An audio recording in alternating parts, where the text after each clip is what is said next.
मैं अशोक कुमार भारतीय सेना में एक सीनियर अधिकारी हूँ। आज मैं एक ऐसे मुद्दे में विचार रख रहा हूँ जो मेरे विवेक पे भारी पड़ता है। पहलगाम हमला जो जनता को दिखाया गया वो पूरा सच नहीं है।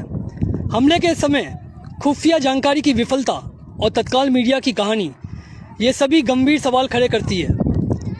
अपनी सेवा के वर्षों में मैंने कई ऑपरेशन देखे हैं, लेकिन ये अलग परिस्थिति थी। ये सारे साइन ये सभी एक झूठे फॉल्स फ्लैग ऑपरेशन की संभावना की ओर इशारा करते हैं। एक ऐसा हमला जो बाहर से तो आतंकवाद दिखे, लेकिन वास्तव में अंदरूनी राजनीतिक उद्देश्यों को पूरा करते हैं। सबसे ज़्यादा दर्दनाक बात यह थी कि हमारे सैनिक, हमारे सिपाही ज़मीन पर पड़े थे और कई घंटों तक कोई नहीं उनको उठाने आया।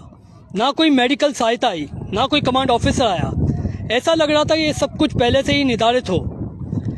एक सैनिक के रूप में मेरा कर्तव्य सिर्फ सीमाओं की रक्षा करना नहीं, बल्कि सच्चाई की भी रक्षा करना है। धोखे के सामने चुप रहना देशभक्ति नहीं।